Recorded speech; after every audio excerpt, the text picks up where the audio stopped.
Si vous avez besoin d'une autorisation pour dépenser et pour échanger, alors vous avez besoin d'une autorisation pour exister. Bonjour à tous et bienvenue sur Money Radar Crypto.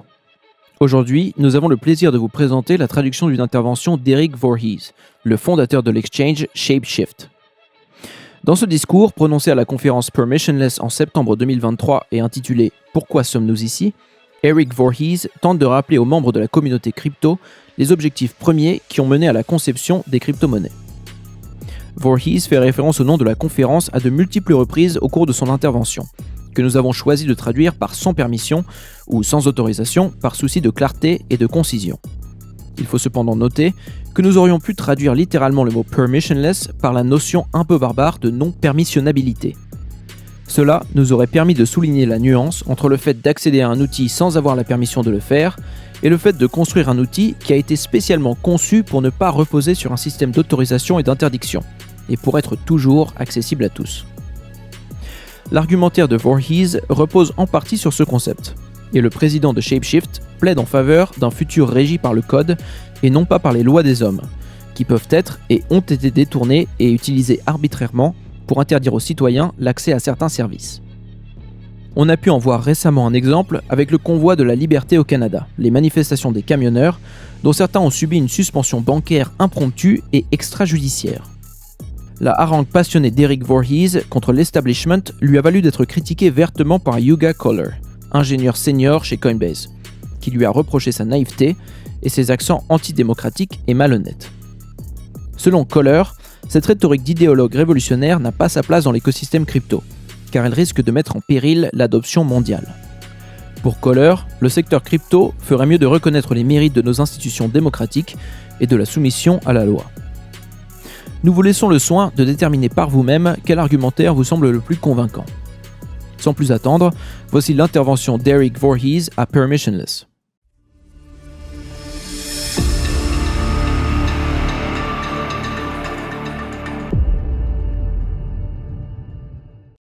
Je suis ici pour une rébellion. Pacifique certes, mais non moins révolutionnaire. C'est pendant que je travaillais sur ce discours que je me suis rendu compte que son contenu allait correspondre au nom de l'événement. Permissionless, sans permission. J'adore ce nom. C'est un des mots qui capture le mieux l'essence de notre industrie. C'est radical, c'est rebelle, c'est non-conformiste, c'est américain. En tant qu'ancien de la crypto, permettez-moi de vous rappeler que tout a commencé il y a une quinzaine d'années avec l'invention du Bitcoin. Pourquoi était-ce un moment si important ? Qu'est-ce qui a fait qu'on s'est intéressé au Bitcoin à l'époque ? Bitcoin était fascinant parce qu'il ne requérait pas d'autorisation. Ça a été l'invention de l'argent sans permission.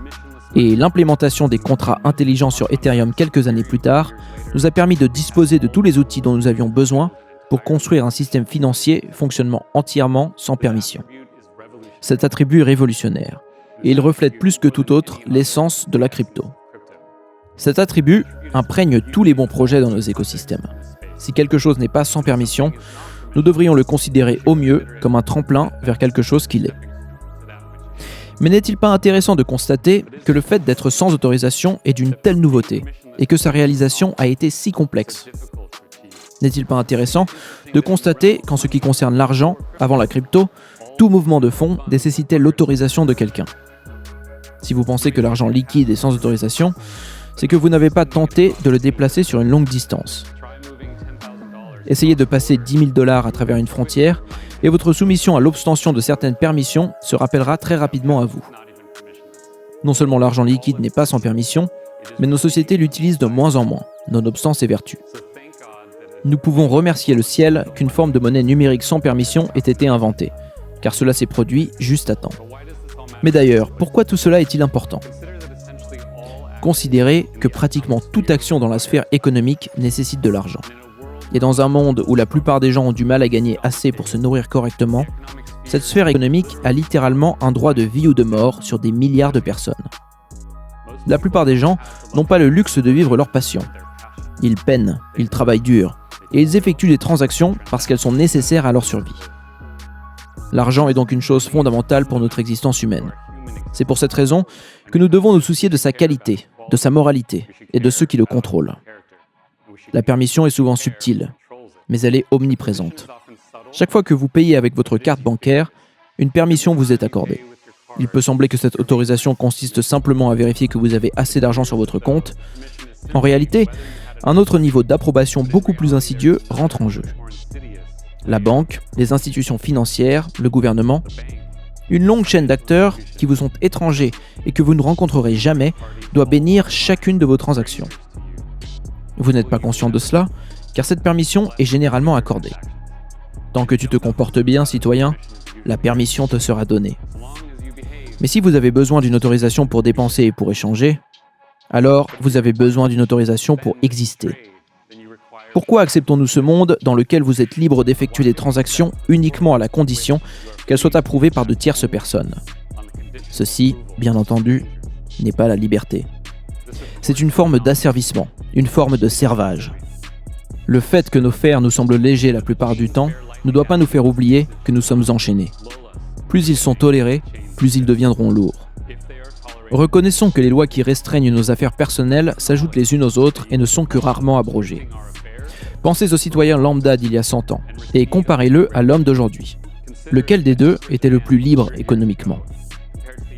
Il y a 120 ans, l'impôt sur le revenu n'existait même pas. Les choses étaient si radicales à l'époque qu'il nous était permis de conserver ce qu'on gagnait. Vous pouviez même passer une frontière sans avoir l'un de ces adorables carnets tamponnés appelés passeports. C'est incroyable qu'une société puisse fonctionner en dépit de ce niveau d'anarchie. Et pourtant, c'est sans aucun impôt sur le revenu et sans la moindre restriction sur l'immigration que l'Amérique a connu la plus grande période de croissance que le monde ait jamais vue. C'est la société dans laquelle le travail et le capital ne sont pas soumis à autorisation qui a tendance à croître le plus rapidement. Or, il s'avère que certains hommes aiment voler le fruit du travail des autres. L'autorisation de conserver ce que l'on a gagné et de voyager librement a été progressivement réduite. Ceci s'est fait au prétexte de divers arguments de propagande collectiviste, comme l'intérêt national. Aujourd'hui, si l'on prend en compte tous les impôts que l'on paie, on se rend compte que la moitié de notre argent est volée par l'État. Mais l'État n'est qu'un groupe d'inconnus. En d'autres termes, la moitié de votre argent est volée par un groupe de personnes que vous ne connaissez pas. Quelle excuse vous donnez-vous pour supporter un tel affront? Le droit de construire votre propre vie vous est enlevé par ceux qui vous exploitent et qui vous disent qu'ils agissent pour votre bien. Qu'est-ce qui empêche cette tendance de se poursuivre? Qu'est-ce qui empêchera l'homme de sombrer demain dans une servitude plus profonde encore? Quelle force résiste à cette existence de plus en plus soumise aux autorisations? Vous ne vous en rendez peut-être pas compte, mais ce que nous construisons, c'est la défense économique de la société moderne contre le vol et les restrictions imposées par l'État. Nous refusons cette invasion sans relâche de tous les domaines de nos vies, qui vise à les conditionner à une autorisation. Le processus politique, le cirque politique, ne nous sauvera pas de ce phénomène, car il en est la cause même. Désormais, en tant qu'hommes et femmes libres, notre statut relève de notre propre responsabilité. La décision de ce que nous faisons de nous-mêmes, de nos esprits, de nos mains, nous revient. Nous revendiquons le pouvoir de choisir sans avoir à obtenir de permission. Une permission, c'est ce dont a besoin l'écolier pour aller aux toilettes. Ce n'est pas ce que l'homme respectable doit avoir pour conduire ses opérations financières. Si je ne peux faire des affaires avec vous que par la bonne grâce de ceux qui me surveillent d'en haut, alors je fais partie du peuple d'en bas. Je suis un sujet. Je ne suis pas un homme, mais un enfant. En fait, on peut même se demander si c'est là une métaphore appropriée. Les enfants sont généralement aimés de leurs parents. Vous sentez-vous aimé ainsi par la CIA? Peut-être qu'une meilleure métaphore est celle des animaux d'une ferme. Nous avons accepté d'être traités comme des animaux. Nous paissons dans un enclos, nous produisons de la nourriture, et nous sommes traits et tondus. Cependant, il faut dire que nous avons le droit de vote. Oui, nous avons le droit de choisir qui tient la tondeuse. Grâce aux élections, nous pouvons choisir d'être traits par l'équipe bleue ou par l'équipe rouge. Pendant qu'on nous vole, nous discutons sans fin pour décider de quelle couleur est la meilleure.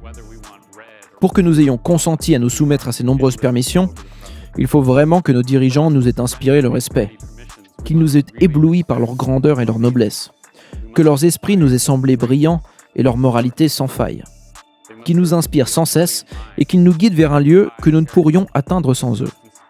S'agit-il, à votre avis, d'une description exacte des dirigeants du monde? Sont-ils d'une sagesse irréprochable? Donald Trump et Joe Biden sont-ils de tels modèles de vertu, des spécimens d'humanité si incroyables que notre soumission à eux est d'une manière ou d'une autre justifiée?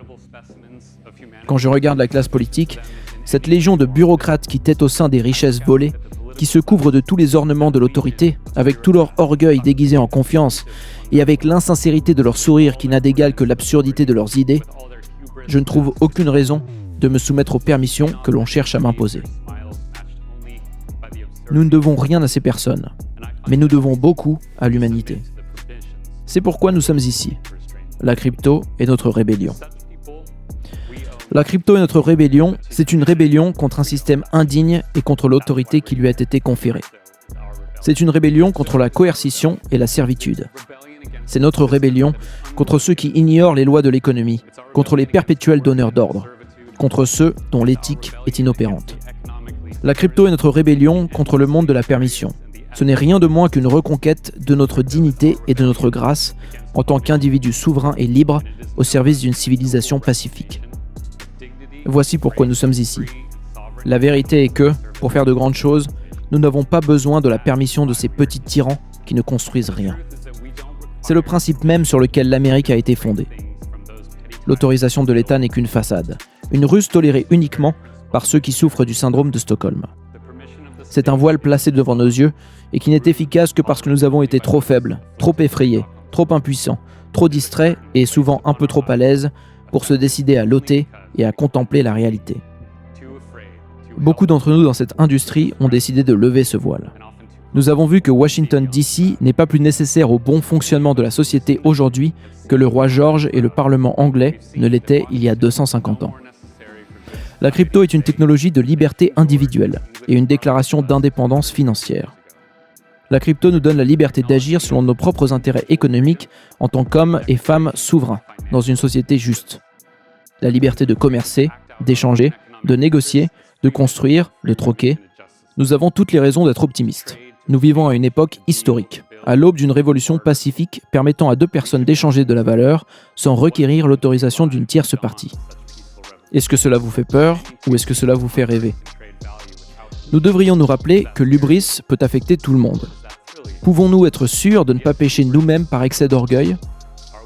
En tant que sceptiques sourcilleux, nous devrions avant tout être sceptiques de nos propres idées et de nos propres hypothèses. La question que nous devrions toujours nous poser est la suivante. Sommes-nous des agents du bien ou sommes-nous au contraire des agents du chaos ? Et comment en être sûr ? Sommes-nous simplement des adolescents rebelles qui permettent l'émergence d'un monde chaotique où l'autorisation n'est plus nécessaire ? Ne sommes-nous que des dégénérés subversifs, des enfants irritables, trop immatures et naïfs pour voir la valeur de l'ordre établi et s'en prendre à son existence même ? Comment pouvons-nous condamner de manière si irrévérencieuse la nécessité de la conformité, la vertu de la permission, les nombreuses merveilles resplendissantes de l'administration centrale ? Ne nous soucions-nous donc pas de la société ? Si nous obtenons ce que nous souhaitons, les mauvais acteurs ne prospéreront-ils pas et la société ne risque-t-elle pas de dégénérer ? Voici les allégations les plus sérieuses contre nous. Et pourtant, elles sont très faciles à réfuter. Elles sont réfutées par la reconnaissance du fait que ce que nous recherchons n'est pas réellement l'absence de permission et de règles en soi, mais simplement une préférence pour des règles objectives et transparentes, plutôt que pour le status quo de règles subjectives et opaques. Nous aimons dire que le code est loi, mais c'est en fait une expression inappropriée. Le code est meilleur que la loi. Permettez-moi d'insister pour que tout le monde puisse comprendre la différence fondamentale entre une loi basée sur les hommes et une loi basée sur les mathématiques. Comparez un contrat intelligent audité de manière redondante et formellement vérifié au fouillis embarrassant qu'on appelle législation du Congrès. Lequel des deux est le plus scientifiquement fondé ? Lequel des deux est un meilleur exemple d'un processus ordonné et rigoureux ? L'un est un exemple d'ingénierie informatique, l'autre est un exemple d'ingénierie électorale. Comparez un contrat intelligent dans lequel chaque variable est mathématiquement définie au Securities Act de 1933. C'est bien le second qui amène des avocats payés à plusieurs milliers de dollars de l'heure à se disputer sur la question de savoir si les images des Bored Apes sont comparables aux orangeraies de Floride. L'absurdité de la plupart des réglementations financières est évidente et nous ne devrions pas la tolérer. Mais nous devrions en revanche tous désirer des marchés ordonnés, objectifs et transparents. Et à tous les régulateurs présents dans l'audience, avant de m'envoyer une énième assignation à comparaître. Considérez que ce désir que nous partageons peut nous permettre de trouver un terrain d'entente. Nous voulons tous des règles, car la réglementation est une bonne chose. Voici le point le plus important que je ferai valoir aujourd'hui. Le système financier traditionnel repose sur les lois des hommes plutôt que sur les règles des mathématiques. Et la société mérite mieux que ça. Les lois des hommes sont déterminées par un processus politique que tout le monde reconnaît comme étant faillible et souvent corrompu. Les lois des hommes s'appuient sur un langage humain hautement subjectif, et elles laissent de larges espaces ouverts à l'interprétation. Lorsqu'il s'agit de faire appliquer ces lois déjà fragiles, personne ne peut prédire a priori quelles infractions seront réellement sanctionnées. Gary Gensler allègue que tous les jetons sont des securities. Très bien Gary. Dans ce cas, pourquoi la SEC n'a-t-elle pas appliqué des mesures contre tous ces jetons ? L'explication la plus charitable est qu'il manque de ressources. Même si c'est le cas, cela prouve mon argument. La réglementation financière telle qu'elle existe aujourd'hui est appliquée subjectivement et partiellement. Si notre préoccupation est que les marchés soient ordonnés, comment pouvons-nous accepter cela ? Comparez ça à n'importe quel contrat intelligent qui s'applique 100% du temps et dont l'exécution est claire pour tous en amont. Les contrats intelligents d'Uniswap ne manquent jamais de ressources. Ils s'appliquent systématiquement et les règles selon lesquelles ils fonctionnent sont objectives et transparentes. Nous n'avons plus à subir des règles subjectives dans le domaine de la finance. Mais au lieu de remporter le prix Nobel pour le développement de marchés ordonnés, Uniswap est persécuté par l'agence même chargée d'assurer l'ordre sur les marchés. Alors vous voulez nous traiter d'agents du chaos. Vous voulez nous qualifier d'anarchistes destructeurs. Nous sommes les seuls à élaborer des règles financières qui sont appliquées 100% du temps. La police du code est la meilleure police que nous ayons. Nous souhaitons que des règles fortes régissent nos marchés. Toute règle qui peut être facilement enfreinte est une règle faible. Il existe une loi qui m'interdit de traverser une frontière sans déclarer que j'ai sur moi plus de 10 000 $ en liquide. Cette règle est si facile à enfreindre que l'on ne devrait même pas pouvoir sérieusement la qualifier de loi. Les lois de la physique, les lois des mathématiques, les lois du code, voilà des lois qui ont un sens. Elles sont puissantes, elles sont cohérentes, elles forcent le respect. Les lois des hommes, les lois d'un régulateur de Washington, sont comparativement pathétiques du point de vue d'un ordre cohérent et constituent une fondation inadéquate sur laquelle construire la civilisation du XXIe siècle. Non, la loi humaine est au mieux hautement faillible et poreuse. Peut-être en avait-on besoin autrefois, tout comme nous avions besoin de bureaux de poste pour communiquer à distance.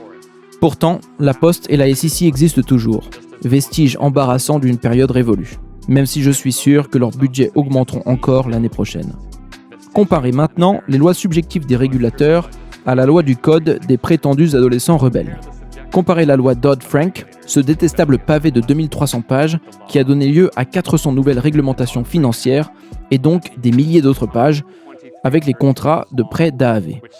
Laquelle de ces deux choses est la plus représentative d'une société avancée qui souhaite avoir des marchés en ordre ? Laquelle est clairement le produit de technologies du XXe siècle et laquelle est le produit de celle du XXIe ? Comparez la collaboration open source de la crypto avec les arrangements dans les couloirs de Washington DC. Quel processus d'élaboration de règles est le plus noble et le plus vertueux ? Nous ne sommes pas des agents du chaos, mais des agents de l'ordre, même si certains réprouvent les systèmes d'organisation que nous construisons. Ils n'ont pas plus le choix que ne l'ont eu les dinosaures quand un astéroïde s'est écrasé sur Terre. Nous préoccupons-nous de la société ? Oui, bien sûr, au plus profond de nous-mêmes. L'épanouissement de la société nous tient à cœur. Beaucoup d'entre nous sont ici parce que nous faisons le constat d'injustice économique généralisée dans le monde entier et que nous voulons contribuer à résoudre ces problèmes. Nous faisons partie de la société, nous en bénéficions, et nous avons donc le devoir de consacrer nos efforts à son amélioration. Mais contrairement aux hommes politiques qui imposent leurs idées en maniant la violence étatique, nous sommes ici pour construire pacifiquement des systèmes que nous n'imposons à personne. Alors ne laissez pas les étatistes prétendre que vous n'avez cure des lois ou de la société, car vous construisez une technologie supérieure pour édicter les lois qui structureront cette société. Ce sont eux, les politiciens, les régulateurs, la classe de sangsues et de pillards de Washington DC, qui devraient faire l'éloge de votre excellent travail dans le domaine de l'ordre et de l'établissement de règles. Du point de vue de ce que nous construisons, ce sont eux, les agents du chaos. Ce sont eux qui impriment des milliards de dollars et qui font semblant de ne pas savoir d'où vient l'inflation. Le fait qu'ils revendiquent la suprématie morale ou intellectuelle dans n'importe quel domaine touchant à l'économie est d'une absurdité totale. Ils pourraient au moins avoir la décence de nous laisser construire en paix. Il est vrai que nos ennemis sont nombreux. Nombreux sont ceux qui trouvent odieuse l'idée d'une finance ouverte et sans autorisation, car ils sont habitués à contrôler ce qu'ils n'ont pas construit et qu'une telle évolution leur interdirait de le faire. Voici ma question au reste d'entre nous, aux radicaux qui n'imposent pas leurs opinions à des millions d'innocents par la force. Comment ne pas être optimiste ? Comment ne pas être ébloui par ce feu prométhéen que nous avons découvert, qui nous donne l'opportunité de construire un monde sans permission ? Quelle quantité d'énergie créatrice ? Combien de gens brillants sont présents dans cette seule pièce ? Oui, il est vrai que nous subissons des revers et que nos luttes peuvent paraître sans fin. Les escrocs abondent et les tenants du système financier que nous souhaitons remplacer nous condamnent. Certains d'entre nous subissent des persécutions et nous devons tous traverser des périodes douloureuses. Mais mes amis, essayez de voir au-delà de ces luttes. Soyez reconnaissants pour chaque noble défi auquel il vous est donné de faire face dans votre travail. Vous êtes vivant et votre travail est important. Soyez reconnaissants d'avoir cette opportunité qui s'offre à vous. Pensez à tous ces employés de la finance traditionnelle, ces rouages d'un état coercitif qui se rendent tous les jours au travail avec le cœur triste et le regard vide. Au fond d'eux-mêmes, ils savent qu'ils ne contribuent pas à quelque chose de créatif ou de beau. Ils ne sont pas impliqués dans un projet fou et romantique, mais beaucoup d'entre vous le sont. Alors soyez-en fiers, soyez reconnaissants, et ne laissez pas vos efforts faiblir. Fou et romantique, voilà deux mots qui résument toujours l'âme de la crypto, dans un monde d'une absurdité bureaucratique désespérante. Une société qui semble se dévorer elle-même, et réduire en cendres tous les individus qui osent s'élever contre cet appareil étatique kafkaïen. Le cœur fou et romantique de la crypto bat toujours inlassablement, bloc par bloc, avec une ambition implacable. Soyez fiers et rappelez-vous que vous n'êtes ni un esclave ni un serf. En Amérique, l'homme ordinaire est le noble. Alors, agissez comme tel. Soyez des hommes et des femmes dynamiques, intègres et assurés. Soyez les industriels pionniers de notre secteur et reflétez la noblesse que ce rôle confère. Construisez avec audace et ne cédez à aucune forme d'ingérence, même modeste, surtout si elle arbore un drapeau et demande qu'on lui paye un tribut. Tout régulateur pourrait demander une simplification de la législation à tout moment. Le fait qu'il ne le fasse jamais est assez révélateur. Sur le terrain de la finance légale et traditionnelle, la bataille a été perdue depuis longtemps au profit du cirque politique. C'est pourquoi nous nous aventurons maintenant sur un nouvel espace pour construire. Un territoire extra-légal et non soumis aux autorisations. Dans ce nouveau pays, à l'ouest de l'ancien, nous ne nous soumettons qu'à la vertu morale, qu'aux mathématiques et à la formidable puissance d'un code immuable, composable et ouvert. Notre audace nous pousse à construire, mais nous n'imposons pas nos créations à qui que ce soit. Nous avons innové, non seulement sur le tableau blanc de l'imagination, mais aussi avec les mains dans le cambouis de la véritable ingénierie. Nous construisons pour l'humanité entière le premier et le seul système financier transparent et objectif au monde. Nous le faisons sans le moindre dollar d'impôt et sans la moindre autorisation. Considérez ce que signifie l'opposition à cette évolution. Le rejet d'un ensemble de règles objectives et transparentes. Le refus de l'association volontaire entre adultes consentants.